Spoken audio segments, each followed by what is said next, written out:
मेरे सभी प्यारे भाइयों बहनों, पीताम्बरा एजुकेशन चैनल पर आपका बहुत बहुत स्वागत, वंदन, अभिनंदन। झीलों के विभिन्न प्रकार और उनकी उत्पत्ति, किस प्रकार से झीलों का निर्माण हुआ एवं कितने प्रकार की होती हैं, उनके किस नाम से जाना जाता है, इन सभी से संबंधित जो प्रश्न आपके विभिन्न प्रकार की प्रतियोगी परीक्षाओं में पूछे जाते हैं, उसी को दृष्टिगत रखते हुए पीताम्बरा एजुकेशन ने आपके लिए इस टॉपिक पर चित्रों सहित वीडियो बनाया है। निश्चित तौर पर आपको ये बहुत ही उपयोगी सिद्ध होगा। चलिए चलते हैं क्लास में, और क्लास में चलने से पहले आप सभी से वही चीज़ कि जिन्होंने लाइक ना किया लाइक करें, सब्सक्राइब करें, शेयर और कमेंट करना बिल्कुल ना भूलें, और सब्सक्राइब करके ऑल का निशान जरूर दबा दें। चलिए चलते हैं आज के इस वीडियो में क्या कुछ खास होने वाला है। सबसे पहले देखते हैं झील होती क्या है, झील किसे कहते हैं, झीलों के प्रकार। झील क्या होती है आप सभी जानते हैं, जल से भरे हुए प्राकृतिक गर्त। गर्त का मतलब होता है गहरे गड्ढे, जो आपको इस प्रकार से दिखाई दे रहे हैं, ये सब झीलें हैं। ये झीलों के प्रकार हैं जो आपको बगल में पिक्चर्स में दिखाई दे रहे हैं, ये सब झीलों के प्रकार हैं। तो झील जल से भरे हुए गहरे प्राकृतिक गड्ढे होते हैं या गर्त जिसे बोलते हैं, ये झील कहलाते हैं। बढ़ती हुई आबादी तथा जल के अभाव में झील लोगों के लिए जल का एक महत्वपूर्ण स्रोत भी होते हैं। अचानक बाढ़ या सूखे की स्थिति में लोगों को ये झीलें बहुत राहत प्रदान करती हैं, क्योंकि पानी इन्हीं से मिलता है। भारत में झीलों का विभिन्न उद्गम और विभिन्न प्रकार के उद्गम स्थान हैं। अपन देखते हैं क्या कुछ है आज झीलों के, भारत में झीलों के प्रकार देख लेते हैं। भारत में झीलों के प्रकार किस टाइप में क्या है। पहला है विवर्तनिकी झील। विवर्तनिकी झील किस टाइप की होती है, देखिए विवर्तनिकी मतलब ये होता है कि इस टाइप में, इस प्रकार से, यानी साइड्स में जो चीज़ जगह ऊंची जगह होती है और बीच में इस प्रकार से भी आकार में इस प्रकार से खाई टाइप की बन जाती है, उसमें पानी भरा जाता है, जल जमा होने से इन झीलों का निर्माण होता है, इसे विवर्तनिकी झील कहते हैं। प्लेटें अपन जानते हैं हमारी पृथ्वी में बहुत सारी प्रकार की प्लेटें हैं। जब एक प्लेट दूसरी प्लेट के सामने, ये आपने देखा होगा, गति करती हैं, ये प्लेट इस साइड को इस प्रकार से गति करती हुई आमने सामने टकरा जाती हैं, तो या तो एक प्लेट दूसरी प्लेट के ऊपर निकल जाती है या फिर वहाँ पर गहरा गड्ढा छोड़ जाती हैं। तो इस प्रकार से बनने वाली जो झीलें होती हैं, इन्हें हम विवर्तनिकी झीलें कहते हैं, जिसे प्लेट टेक्टोनिक इंग्लिश में बोला जाता है। विवर्तनिकी झीलें ये होती हैं, जो आपके बगल में आपको साइड में ये चित्र भी दिखाई दे रहा होगा, ये होती हैं, ठीक है ना। और जो आसपास इसके जो पर्वत होते हैं उसे ब्लैक माउंटेन्स बोला जाता है। और यहाँ पे जो डिपॉजिट्स होते हैं, स्लॉप डिपॉजिट्स, जो साइड्स में आपने देखा होगा, जो नदियों द्वारा अवसाद जो जमा हो जाता है, अवसाद जमा हो जाता है, स्लॉप डिपॉजिट्स। और ये इस प्रकार से यहाँ पे जो बन रहा है एलुअल फैन, यानी इसे पक्षाप या जलोढ़ पंख बोला जाता है, जो मैं आगे बताऊँगा आपको। और यहाँ पे आपका ये लेक बन गई है, टेक्टोनिक लेक, जिसे टेक्टोनिक लेक इंग्लिश में बोलते हैं, हिंदी में बोलते हैं अपनी विवर्तनिकी झील। इस टाइप में ये बनी हुई है। अगला देख लेते हैं क्रेटर झील। देखिए क्रेटर आपने नाम सुना होगा। क्रेटर का मीन्स होता है एक गड्ढा, जो कि ज्वालामुखी, आपने देखा हो ज्वालामुखी इस प्रकार से ज्वालामुखी होता है, और ज्वालामुखी का जो ऊपर का जो भाग होता है, मुंह होता है, उसे हम क्रेटर बोलते हैं। जब ये ज्वालामुखी सक्रिय होती हैं तो इसमें से लावा निकलता है, और लावा निकलने के कुछ अवधि बाद, कुछ समय के बाद, ये जो आपके ज्वालामुखी होते हैं वो शांत पड़ जाते हैं। और शांत पड़ने के कारण इसमें जब पानी बरसता है, बरसात के कारण इसमें पानी जमा हो जाता है, क्योंकि ये तो शांत हो गया ज्वालामुखी। और शांत ज्वालामुखी अर्थात इसमें से कोई उद्गार नहीं हो रहा, कोई विस्फोट नहीं हो रहा है, तो इसमें बरसात का पानी जब जमा हो जाता है, देखिए आपको ये पास में दिखाई दे रहा होगा, ये ज्वालामुखी का मुंह है। और जब ज्वालामुखी शांत हो जाता है, इसमें से लावा निकलना एकदम बंद हो जाता है, शांत पड़ा हो जाता है ये, तो इसमें बरसात का पानी इकट्ठा हो जाता है और ये झील का रूप ले लेता है। इस प्रकार की झीलें क्या कहलाती हैं, ज्वालामुखी या क्रेटर झील कहते हैं। इस प्रकार की झीलों को, जो पास में आपको दिखाई दे रहा है, इस प्रकार की झीलों को हम ज्वालामुखी या फिर क्रेटर झील कहते हैं। आशा करते हैं आपको समझ में आया होगा, ठीक है ना। इस प्रकार से मैंने आपको लिख भी दिया है, आप समझ सकते हैं, एक बगल में आपका नोट्स में भी बना सकते हैं आप, और इसको स्क्रीनशॉट करके भी रख सकते हैं, यहाँ तक कि आप इसे चित्र से आराम से दिमाग में फिट हो जाएगा। मैं चित्र से समझाने की कोशिश इसलिए करता हूँ क्योंकि आपको स्थायी रूप से आपकी मेमोरी में ये चीज़ सेट हो जाए। लाइक शेयर सब्सक्राइब करना बिल्कुल ना भूलें। जी बिल्कुल, चलिए आगे चलते हैं। हाँ, इसमें एक एग्जांपल और देना है मुझे, 1 मिनट।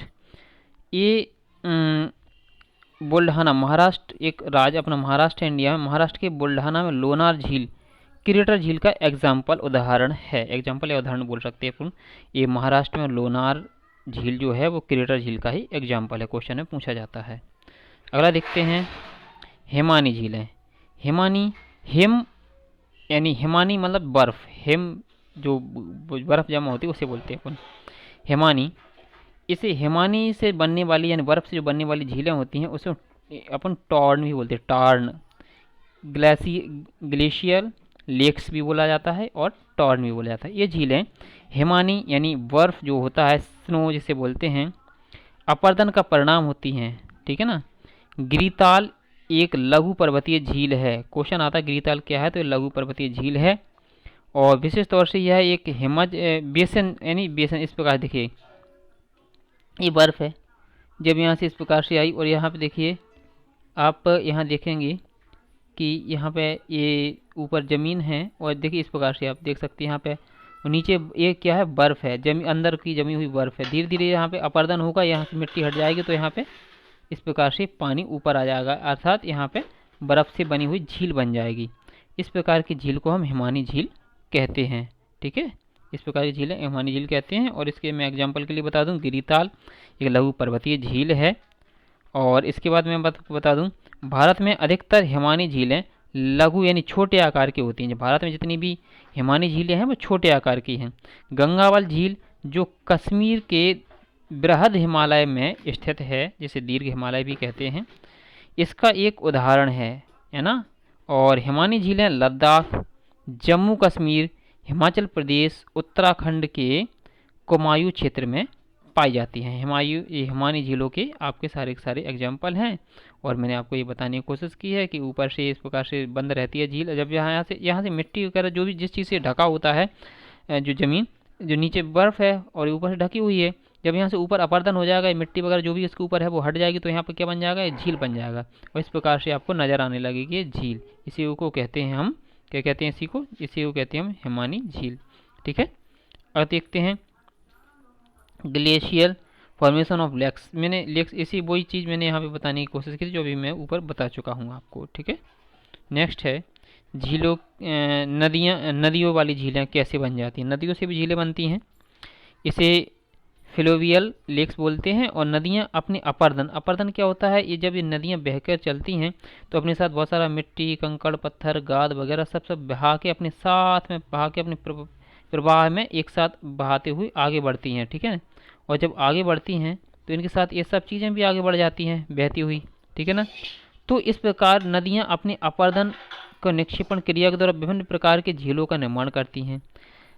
जब ये झीलें विध्वंसक रूप कभी कभी वास्तव में ले लेती हैं, वास्तव में झीलों का अभिलोप प्राय अवसादों के भरने और नदियों के अपर्दन से हो जाता है। देखिए मान लीजिए यहाँ पे झील है, बाढ़ आई तो बाढ़ ने क्या कर दिया, पहले ये जो नदी थी, ये नदी इस टाइप में बह रही थी, इसका रास्ता इस प्रकार से था, इस प्रकार का आपको दिखाई दे रहा है, इस प्रकार से इसका रास्ता है, ठीक है।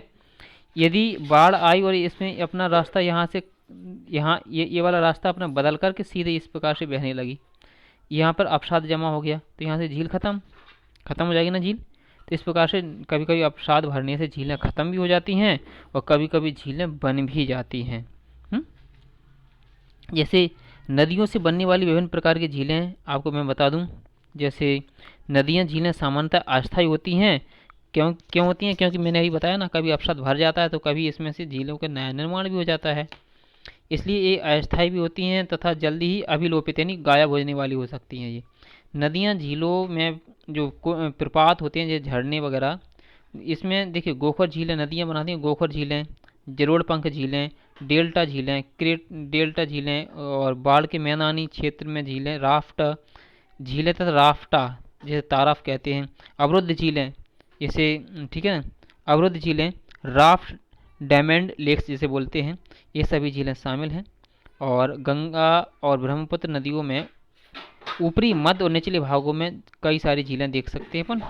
और कुछ झीलें मंद ढाल यानी कम ढाल वाली होती हैं, और कुछ झीलें काफ़ी गहरी ढाल वाली भी हो सकती हैं। जरोड़ इस प्रकार की झीलें जो नदियों से बनती हैं उन्हें जरोड़ झीलें कहते हैं। और मैं गोखुर झीलें भी आपको मैं एग्जांपल के लिए नीचे बताने वाला हूँ, थोड़ा धैर्य रखिए, मैं गोखुर झील भी समझाऊंगा अभी। अब जो आपको इस चित्र में दिखाई दे रही है ये वाली झीलें, जो आपकी झील दिखाई दे रही है, इसके देखिए क्या है, ये बायूब झील क्या है, बायूड, इसे बायूड झील कहते हैं। येवलैन लेक्स, इसे वायुड़ झील कहते हैं। ये छोटे अस्थायी अवतल अथवा गर्त, गर्त यानी मैंने बताया था गड्ढे, तो ये छोटे और अस्थायी अवतल गर्त होते हैं, गड्ढे होते हैं, जो उस स्थान पर स्थित होते हैं जहां हवाएं रेतीली सतह पर बहती हैं। जैसे आपने देखा होगा रेगिस्तान वगैरह में, वहाँ पर, जैसे पश्चिमी राजस्थान में अनेक प्रकार की झीलें हैं, है ना। ये समुद्र जहाँ पर रेगिस्तान टाइप का होता है वहाँ पे ये झीलें बन जाती हैं इस टाइप की, ठीक है ना। और इसमें क्या होता है, ये मरुस्थलीय झीलों में सामान्यतः लवण की मात्रा अधिक होती है, अर्थात ये खारे पानी की झीलें होती हैं, तथा अक्सर इन्हें लवणीय झील भी कहा जाता है। और पश्चिमी राजस्थान के ढांड में इसके एग्जाम्पल यानी उदाहरण आपको मिल जाएंगे, इस प्रकार की झीलें हैं। तो ये कैसे बनती है, इसे वायुड़ झील कहते हैं, क्योंकि वायु के अपर्दन से गड्ढे टाइप के हो जाते हैं, इस प्रकार से ये झीलें बन जाती हैं। आपने देखा होगा कि वायु जब बहती है तो अपने साथ बहुत सारी मिट्टी को यहाँ वहाँ उड़ाकर ले जाती है।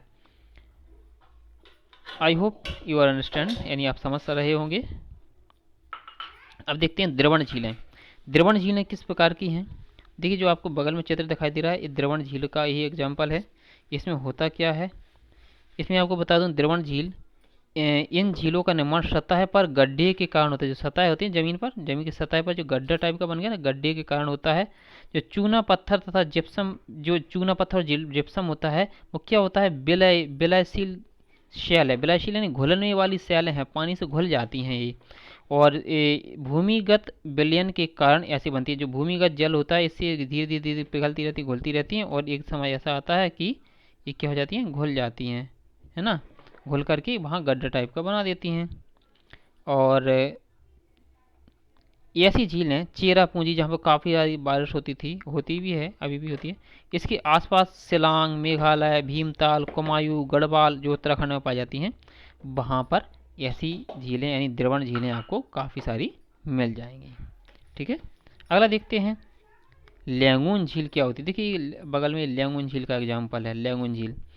देखिए लैंगून, जिसका निर्माण समुद्र तट के किनारे बालू के निक्षेपण के कारण होता है। देखिए यहाँ से समुद्र की लहरें आईं, यहाँ से समुद्र की लहरें आईं, और लहरों ने क्या काम किया, यहाँ से समुद्र की लहरें इस टाइप को चल रही हैं। एक मिनट में कलर चेंज कर लूँगा, आपको दिखाई नहीं दे रहा होगा तो मैं आपको बताने के लिए कलर चेंज कर लेता हूँ इसमें। देखिए इस प्रकार से ये लहरें आ रही हैं, जो यहाँ से आपकी समुद्र से लहरें आईं, और लहरों ने क्या काम किया, यहाँ से लहरें आईं और उन्होंने काम किया समुद्र के किनारे जो बालू के निक्षेपण के कारण ये लहर, अब यहाँ पे क्या हुआ, यहाँ पर पानी भर गया, यहाँ जमा हो गया, ये पानी यहाँ पे पानी जमा हो गया, और हुआ क्या, इस समुद्र से जो पानी जमा होगा, और यहाँ पे जो बालू थी, बालू यहाँ पे जो बालू थी, ये सॉरी एक मिनट में ऐसे फ्रेंड, ये वाली जो बालू, ये बालू से क्या हो गई, ये एक अवरोध बन गया। यानी जो समुद्र का पानी पहले यहाँ तक आ रहा था लहरों के द्वारा, अब वो यहाँ पर पानी आकर यहाँ जमा हो गया, और यहाँ पर क्या हुआ, एक अवरोध बन गया, यहाँ पर एक अवरोध बन गया।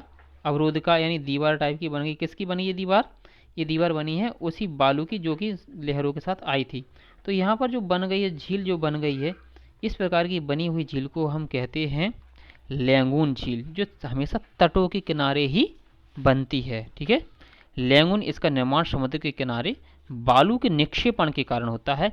उड़ीसा की चिल्का झील, पुलिकट आंध्र प्रदेश की झील, देखिए उड़ीसा की चिल्का झील, पुलिकट जो आंध्र प्रदेश में, ब्रह्मनाथ तथा अष्टमुदी केरल में इसके अच्छे उदाहरण हैं, जो लैंगून झील के उदाहरण हैं। अगला देखते हैं भूस्खलन झील। भूस्खलन क्या होता है, आपने देखो भूस्खलन दो चीज़ों से बना है। जब हमारी धरती यानी जो ज़मीन होती है वो स्खलित होने लगती है, अर्थात क्या होने लगता है, यहाँ से पहाड़ दरकने लगते हैं, टूटने लगते हैं, ज़मीन अंदर धंसने लगती है, वहाँ गड्ढा टाइप का बन जाता है। तो इन झीलों का निर्माण भूस्खलन से या शैलपात यानी जो पत्थरों गिरने से जो गड्ढे टाइप के बन जाती है, इसके कारण होता है। जो नदी के, कभी कभी तो नदी के अपने रास्ते को बदलने के कारण भी उत्पन्न हो जाता है, ये इस प्रकार की झीलें बन जाती हैं। गंगा की एक सहायक नदी पर एक बड़े भूभाग पर स्खलन हुआ था और वहाँ भी एक झील बन गई। ये तो एक एक्स्ट्रा जानकारी हो गई। लेकिन मैं आपको बताया भूस्खलन झील क्या होती है। जब जमीन धसकने लगती है, एक भाग नीचे धस जाता है, उसमें पानी भर जाता है, तो इस प्रकार से भूस्खलन वाली ज़मीन पर जो झीलें बनती हैं उसे भूस्खलन झील कहते हैं। ठीक है, अगला देख लेते हैं। ये देखिए अमेरिका की कोलोराडो प्रांत में स्थित पैसिफिक टॉर्न, ये देखिए आपको दिखाई दे रहा होगा। और एक झील ये बनी हुई है गंगावल झील, ये कश्मीर में है। ये गंगावल झील कश्मीर में, इसके बारे में मैंने आपको बताया है ऊपर। अब देखिए टॉर्न के बारे में, और इसके जो अभी मैंने ऊपर चित्र में बताया है, दोनों चित्र मैंने यहाँ भी लगा दिए हैं आपके लिए। देखिए इस प्रकार से मैंने ये लगा के रखे हैं दोनों चित्र। इनके बारे में मैं थोड़ा सा डिटेल बताना चाहूँगा आप लोगों को, जाके आपको अच्छे से समझ में आ जाए। टार्न जिसे बोलते हैं, या सर्क झील भी इन्हीं को बोलते हैं। सर्क झील या टार्न झील ही हैं। टॉर्न या सर्क झील अथवा गिरिताल हेमनद से बनी हुई हैं। सर्क की घाटी में स्थित चट्टानों पर जब बहुत ज़्यादा बर्फ़ जम जाती है, उसके दबाव से बहुत अधिक गहराई तक अपर्दन, यानी जो उसकी ज़मीन होती है वो धसक जाती है, अंदर धस जाती है। अपर्दन की क्रिया के से ये संपन्न होने के कारण छोटे छोटे अनेक गड्ढे बन जाते हैं, और जब ये बर्फ़ पिघल जाती है तो इनका जल इन गड्ढों में ही भरा रह जाता है। इस प्रकार से जो झीलें बन जाती हैं उसे टार्न या फिर सर्क झील कहते हैं। उम्मीद करता हूँ कि आपको इस समझ में आ गया होगा। अगला देख लेते हैं, और भी झीलों के प्रकार हैं। देखिए जैसे इस प्रकार से, देखिए ये केतली झील है। ये केतली झील है, ये हिमानीकृत अवसाद, यानी देखिए आसपास में जो बर्फ़ जमा हुआ है, आसपास में ये बर्फ़ जमा हुआ है, और यहाँ पर ये बीच में गड्ढे टाइप का हो गया है। केतली झील, यानी ये केतली के जैसी लगती है, इसलिए केतली झील इसका नाम रख दिया गया है। झीलों के प्रकार बता रहा हूँ मैं। एक गोखोर झील है। जब नदी पहले यहाँ से इस प्रकार से बह रही थी, लेकिन अचानक से क्या हुआ कि कोई ऐसी हो सकता है बाढ़ आई हो सकता है, और कई दूसरे प्राकृतिक परिवर्तन हुए हैं, जिससे नदी ने अपना रास्ता इस प्रकार से सीधा कर लिया, और यहाँ पर जो नदी बह रही थी उसका पानी यहीं रह गया, और यहाँ पर अवसाद जमा होने से बालू वगैरह जमा होने से ये अलग झील बन गई और ये सीधी आ गई। तो इस प्रकार से गऊ के खुर यानी गाय के खुर के समान जो झील दिखाई देती है उसे गोखोर झील कहते हैं। ठीक है, ये गोखोर झील है। अगला देखते हैं, ये है पटल विरूपण बल द्वारा निर्मित झील। जब दो प्लेटें आपस में टकराती हैं इस प्रकार से, तो क्या होता है, उसके बीच में एक गड्ढे टाइप का बन जाता है, और यहाँ पे जो पानी भर जाता है उसे कहते हैं ये झील। ठीक है, अगला देखते हैं ज्वालामुखी झील। मैंने आपको बताया जैसे ज्वालामुखी था ये, और जब ये सूख गया, अर्थात इसमें से लावा निकलना बंद हो गया, तो जो बरसात का पानी इसमें जमा होने लगा और इसमें जो झील का निर्माण हो गया, उस झील को हम कहते हैं ज्वालामुखी झील।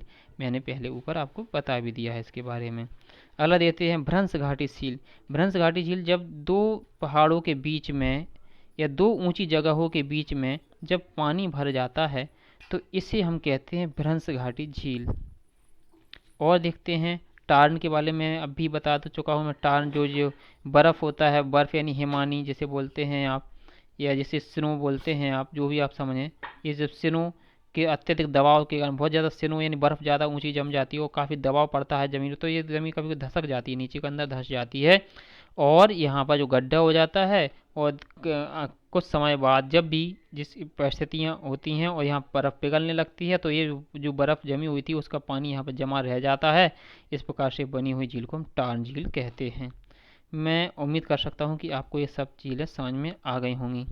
अब देखते हैं जलोढ़ पंख झील। जलोढ़ पंख झील का निर्माण कैसे होता है, जलोढ़ पंख का निर्माण होता कैसे है, मैं आपको बता दूँ। देखिए यहाँ से हमारी नदियाँ बहती हैं, यहाँ से हमारी नदियाँ बह रही हैं, और ये नदी बह कर के अपना जल यहाँ पर गिरा रही है। यानी दो पहाड़ों के बीच में नदी बहती हुई आ रही है, और मैंने बताया था जब नदी बहती है तो अपने साथ बहुत सारा अवसाद, कंकड़ पत्थर बालू मिट्टी वगैरह वगैरह वगैरह बहुत सारी चीज़ें लेकर चलती है। और जब ये नदी जब पर्वतों से नीचे गिरती तो काफ़ी तेज़ गति से गिरती, लेकिन ये अपना जब मैदानों में ये बहुत धीमी गति से बहने लगती है, ये अपना जो अपने साथ लाए गए मिट्टी पत्थर कंकड़ या अवसाद होता है उसे उसका वजन सहन नहीं कर पाती, भार सहन नहीं कर पाती, और ये क्या करती है, उसको आगे लेकर चलने में असमर्थ हो जाती है, तो ये अपना भार यहाँ पर छोड़ते चली जाती है। तो धीरे धीरे धीरे यहाँ पर इस प्रकार से लगने लगता है, जैसे दूर से देखने पर ऐसा लगता है जैसे कोई पंख डला हुआ हो। तो इसलिए इसका नाम पड़ गया क्या, इसका नाम पड़ेगा जलोढ़ पंख झील। जलोढ़ यानी जो मिट्टी लेकर आई थी नदी, जो जलोढ़ मिट्टी थी वो यहाँ पर डाल दी और पंख के समान दिखाई दी थी, इसलिए जलोढ़ पंख इसका नाम पड़ गया है। इसे आप देख सकते हैं, इसका नाम वैसे तो इंग्लिश में अभी लिखा हुआ है एलुवियल फेन, और इसका जिस कैप है ये कैनियन है, ठीक है, इसे कैनियन बोला जाता है, ठीक है, इस टाइप में। और अब देख लेते हैं जो आप मैं आपको बताया था गोखर झील कैसे बनती है। गोखर झील के पहले ही बता चुका हूँ। देखिए नदी इस प्रकार से बह रही है, इस प्रकार से नदी बह रही है, अचानक से इसमें परिवर्तन हो जाए, इस प्रकार से ना जा करके वो अगर इस प्रकार से जाने लगे नदी, तो यहाँ पर जो अवरोध बन गया, जो झील बन गई, यानी इस प्रकार से झील रह जाएगी और नदी सीधी बहती हुई चले जाएगी। तो जो ये बची हुई, जो इस प्रकार से जो मोड़ बची हुई है, मोड़ यहाँ पर पानी भरा रह जाएगा, तो इस प्रकार से एक नई झील का निर्माण हुआ जिसे हम बोलते हैं गोखर झील, ठीक है। इस प्रकार से देखिए ये नदी पहले सीधी इस प्रकार से बह रही थी, पहले नदी इस प्रकार से बह रही थी, इस प्रकार से, लेकिन इस प्रकार से ना बह करके नदी अब कैसे बहने लगी, या ऐसे बहने लगी। तो यहाँ पर जो जमा हो गया अवसाद, अवसाद जमा होने से कारण देखिए यहाँ पर ये पानी भरा रह जाएगा। तो इस प्रकार से आपकी छालन झील भी इसी को कहते हैं, और धनुषाकार झील भी इसी को कहते हैं, और गोखर झील भी इसी को कहते हैं। अगर जानकारी अच्छी लगी तो लाइक, शेयर और सब्सक्राइब जरूर कर दें। पीतम्बरा एजुकेशन चैनल आपको बहुत हमेशा सपोर्ट करने के लिए ही ऐसी वीडियो बनाता है, ताकि आपको सफलता जल्द से जल्द मिले। Thank you watching for this video. Bye bye.